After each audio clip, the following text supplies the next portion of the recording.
You're listening to the Archaeology Podcast Network.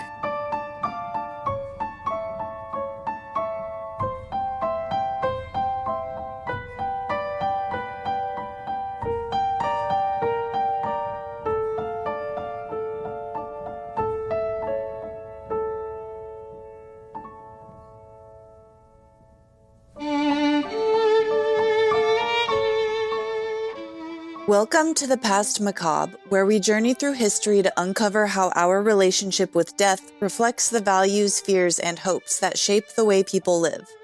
I'm your host, Stephanie Rice. Thank you for joining me. Before we get into the episode, I just want to announce that I now have a Substack called the Past Macabre Research Notes. I've had several people ask me about how they can still see the related images that I share for each episode when they're going to stop using social media, or some have already, and Substack seems like the answer. If anybody else has any other suggestions, I would be glad to hear them as well. If you have another preferred means of seeing these sorts of things or learning more, let me know. On Substack, I'll share episode summaries, images, and the source list there as well, and a few notes that didn't quite make the cut for episode content for whatever reason, but I still want to share because I think they're fun facts.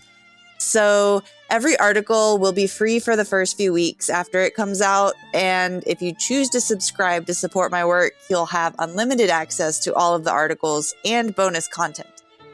A huge thanks in advance to anyone who does subscribe, because every little bit helps make sure that I have the time to focus on sharing knowledge with everyone and doing all of this research. It is very time consuming. So now let's get started on episode 31, Tombs of the Tomb Builders Part 1, The Lost City of the Pyramid Builders. In this episode, we'll explore Heit el-Ghurab, which is Arabic for Wall of the Crow.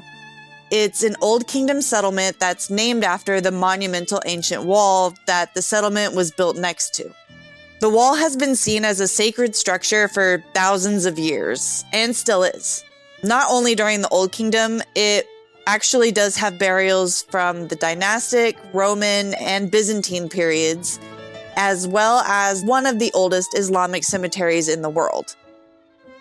Some modern funeral processions to this day still actually take the deceased through the massive gate that is in the wall on their way to the deceased's final resting place. The settlement here and the cemetery for it provide some of the most solid evidence against the widespread and incredibly frustrating myths that alien technology or slaves were used to build the pyramids.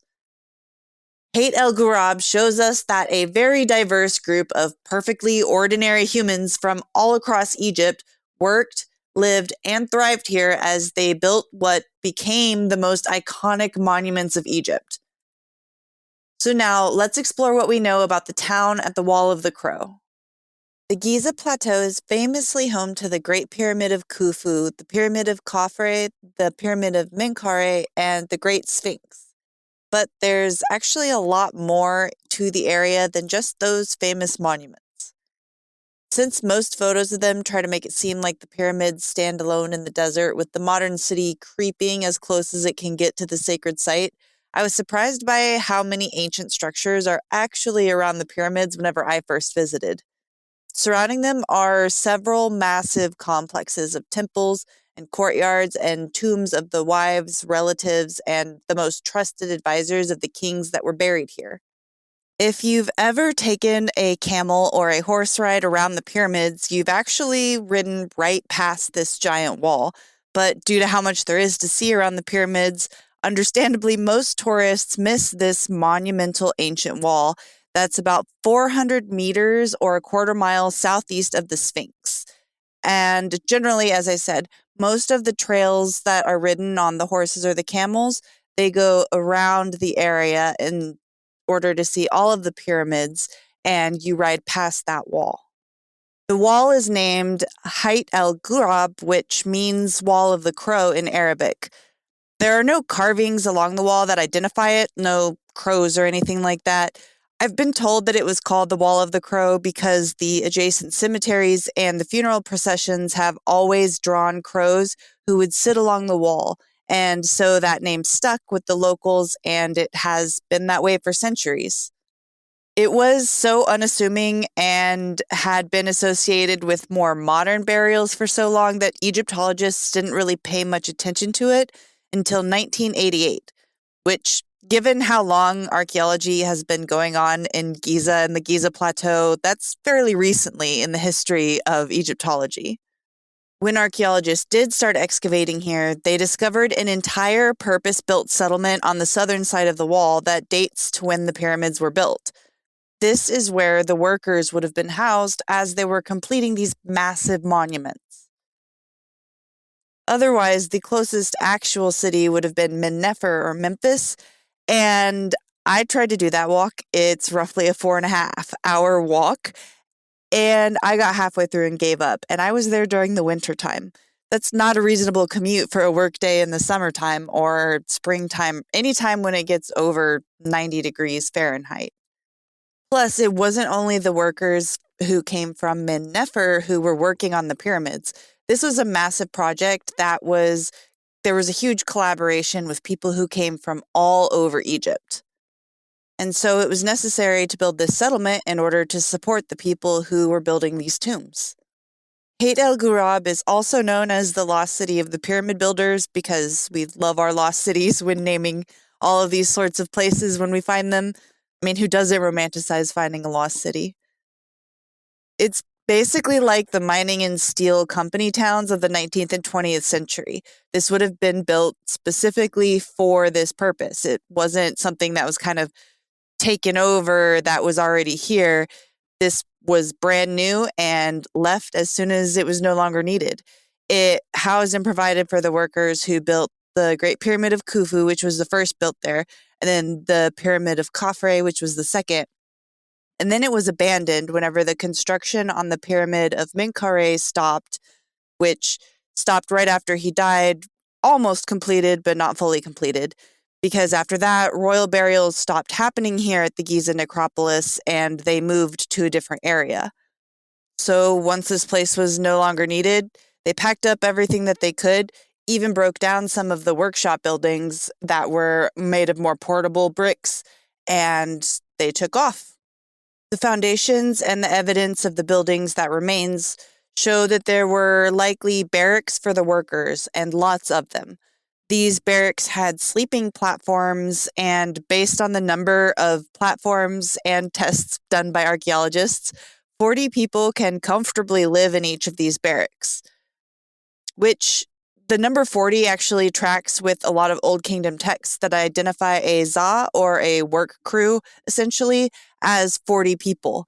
So each work crew, or za, would have had their 40-person barracks, and they would have lived together as they were working together. Based on the number of barracks that have been found, about 1,600 to 2,000 people could have been housed here at the same time. This would have also included the houses meant for supervisors and some of the more permanent staff of the site, which we'll get to that in a bit. Several of the barracks buildings actually have names of the work groups above the entrances, which identifies the barracks of each crew. These aren't cells for slaves or prisoners. They were temporary housing for rotating work crews that changed seasonally. So one of our largest pieces of evidence against the use of slaves in the construction of the pyramids, and also against the use of any sort of alien technology, because why would you need this many workers if you have alien technology? Now, as to why people worked here, the easiest way to explain it is that this was how some people paid their taxes. In ancient Egypt, it's not like taxes were collected via coin. This system did not exist yet, especially in the Old Kingdom. So people would have paid their taxes either with part of their harvests, or some of them paid with farm animals that they raised, and some paid with labor, either with their physical labor to construct the tombs and the monuments of Egypt, or sometimes as crafters to produce the many things that the settlements need, like baskets and pottery and clothes and food and, of course, beer. Highly trained artisans also made a lot of the funerary goods here that would end up in the royal tombs and mortuary temples. So you also have stonemasons and people who are specifically used to crafting very, very high quality goods that would have been working here seasonally as well. Based on the remains of things found at the site, there are bakeries and stockyards and butchers for the animals that were kept at the stockyards, and breweries and kitchens and all sorts of workshops that would have supported the rotating workforce. And the work crews were very well fed during their time here based on the food waste and cooking tools that have been found at these sites. For example, large amounts of bovine bones, cow bones have been found, which normally was only a part of the diet of the elite. Your average everyday person is not going to be able to afford a side of beef. But the people here were fed really well in a lot of high protein so that they could stay strong while they were doing this work. There are larger houses too that were for administrators or supervisors, and they likely stayed in more permanently or at the very least for longer periods and not just for a single season, based on the fact that their foundations are a little more solid and separate from the barracks. So there's a larger room in the barracks that would have been for the head person in charge of the various work crews. But these separate administrative houses would have been for the people who were the longer term overseers of the larger project and not just a single work crew. There are also buildings that likely served as administration buildings and warehouses as well. There's also evidence that what we now call Heit el-Ghurab was a river port for supplies to be moved from all across Egypt to the construction sites of the pyramids and the other elite tombs that were built in the area. Interdisciplinary studies with geologists and archaeologists have proven that during the time of the pyramids were under construction, there was definitely a branch of the Nile and then additional man-made canals that came close so that it was a lot easier to ship those massive stones and other large tools and materials that would have been used through the water for as long as possible. At Heit el-Ghurab, one of the larger buildings that has been identified as possible warehouses actually comes right up to a now dried up lagoon. So while the exact port infrastructure has not yet been found, there would have been some way to unload things here based on the location of the warehouses in the lagoon. And where people lived, especially for long periods, there are always going to be cemeteries. So there is a cemetery here on the western side of the settlement that we'll take a look at next. The cemetery for Heit el-Ghurab is on a hill to the west of the settlement, which there's always a cemetery to the west of every settlement in Egypt because the west is sacred in ancient Egypt afterlife beliefs, as it's seen that the sun god Ra enters the land of the dead whenever the sun sets. And so here, archaeologists found the cemetery for the workers is socially stratified and pretty normal for any Egyptian cemetery of any sort of settlement, not something that would have been built or just large holes that would have been made for workers who would have died under terrible conditions or any other evidence of large amounts of death or evidence of slavery. Construction for each pyramid took about 20 years, and so the amount of burials here is pretty normal considering how long that would have taken and how many people would have been living here, either temporarily or even permanently. So the fact that there's a cemetery here is not some major headline proving any sort of, manual forced labor being done on the pyramids that led to people's deaths. There's evidence that workers came from all over Egypt and they brought their own regional beliefs and traditions with them as they cohabited and collaborated and even into death. So again, not something that would have been done for a large forced labor workforce or slaves. These people very clearly had some sort of choice in what went with them into the afterlife. And as I said, there is obvious social stratification, as was common in every aspect of ancient Egyptian life. And the average laborers who were doing all of the heavy, difficult physical labor were buried along the lower part in what archaeologists refer to as the lower cemetery, surprisingly. And the artisans and the highly trained craftspeople were buried on the higher part, which has been labeled the upper cemetery, again, to no surprise. Sometimes it's simpler to just have names that are very descriptive and obvious.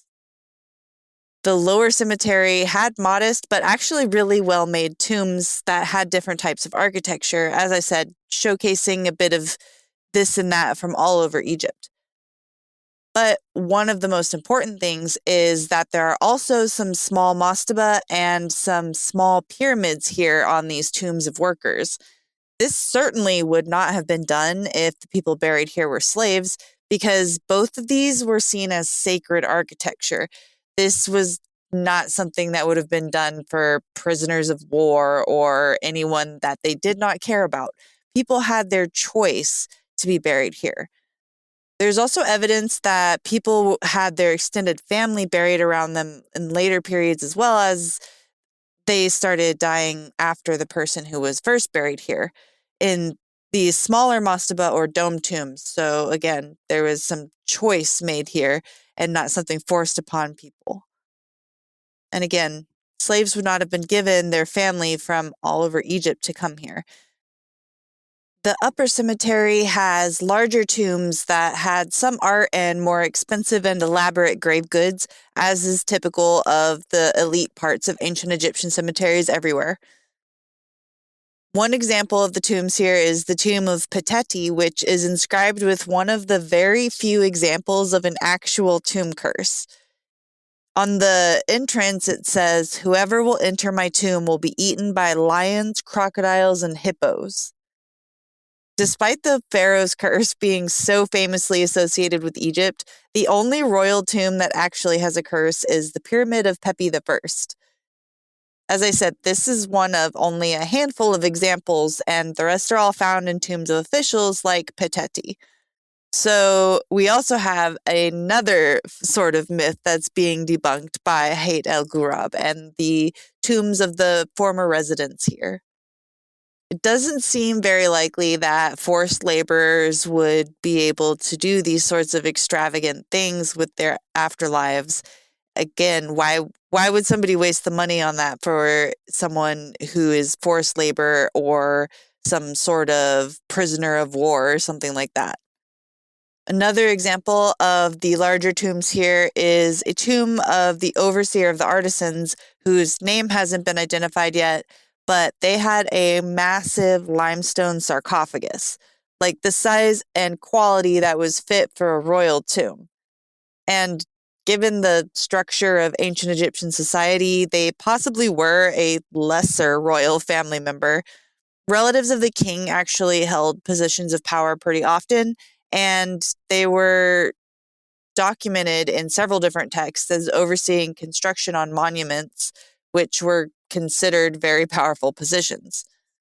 For example, we know from texts that have been found that the half-brother of Khufu, Ankaf, was an overseer at one of the major river ports on the Nile and heavily involved in the construction of his pyramid. And Khufu's nephew, Hemiinu, held the title Overseer of all construction projects of the king.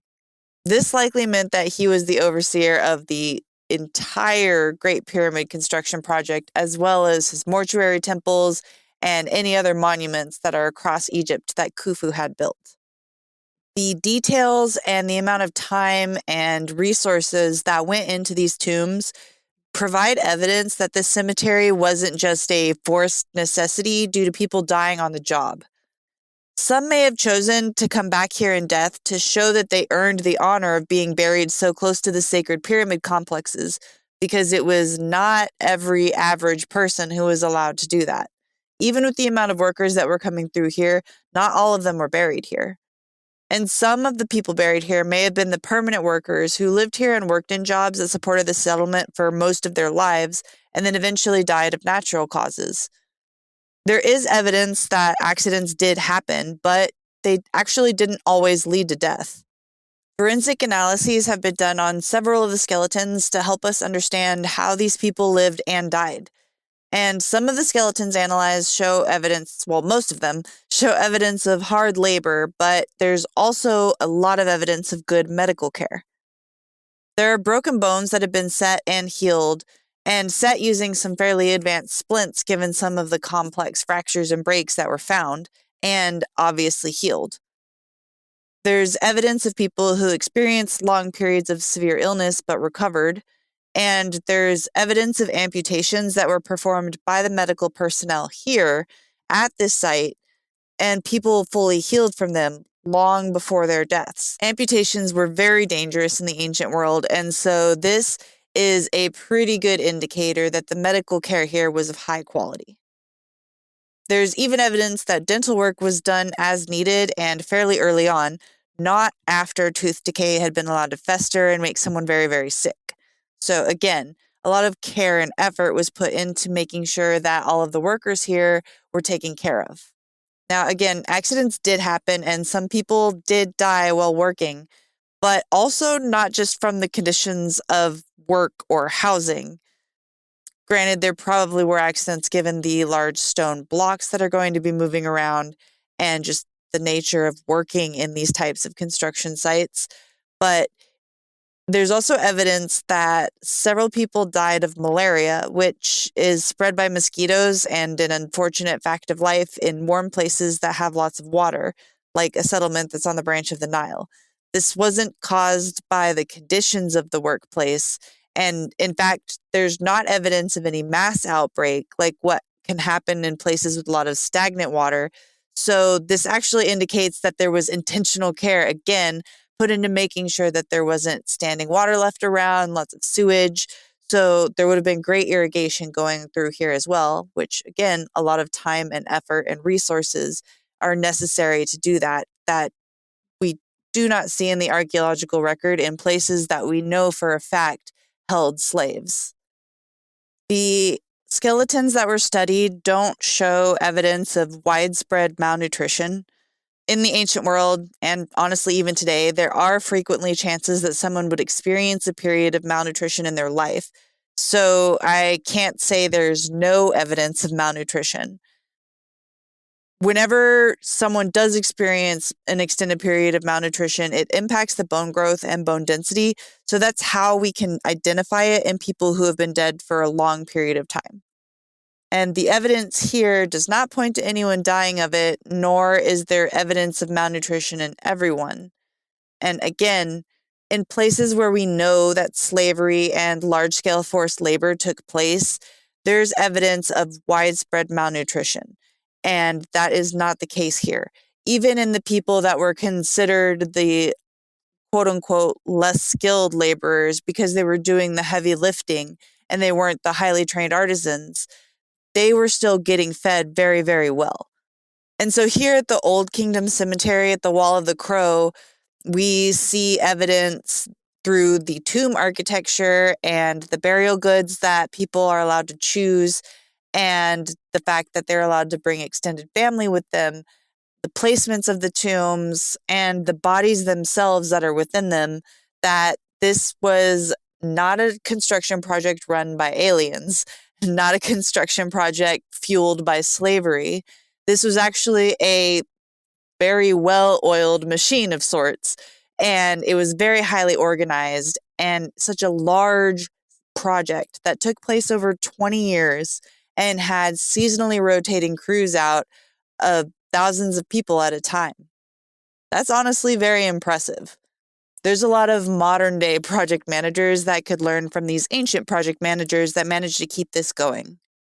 Thankfully, Heit el-Ghurab is now finally getting the attention it deserves, and pretty much every year for the last few decades, there's been archaeology going there with obvious pauses for COVID and things like that, and every now and then there will be years with lack of funding, but it's been going on now, so every year we learn more. Even when there's not people directly in the field there, they're in the lab studying the stuff that was brought up the year before.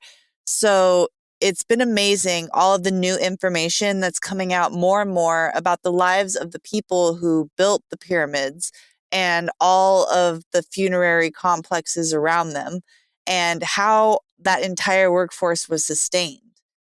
Thanks to Heit el-Ghurab and other similar sites, we now know that these monuments to house the dead weren't built by inflicting pain and suffering and causing more death. They sustained tens of thousands of lives over the course of their construction.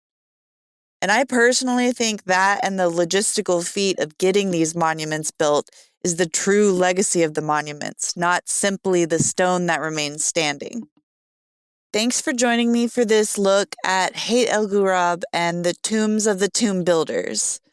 I love looking at this sort of thing. Settlement archaeology and learning from the cemeteries around it are very fun. So we'll be doing it again in the next episode and taking a look at the tombs of the tomb builders at Deir el-Medina, who built all of the tombs in the Valley of the Kings and the Valley of the Queens. Until next time. Thanks for listening. Be sure to subscribe to keep up with new releases. Please leave a rating and a comment. That helps the show reach others who may be interested in the past macabre. For access to bonus content from all Archaeology Podcast Network shows, become a member at archpodnet.com/members. That's archpodnet.com/members. You can find show notes for this and other episodes at archpodnet.com/TPM and follow Past Macabre on Instagram. That's PAST_MACABRE. You'll find pictures of the sites and artifacts discussed, Q&A sessions, and episode topic votes. Hope to see you there.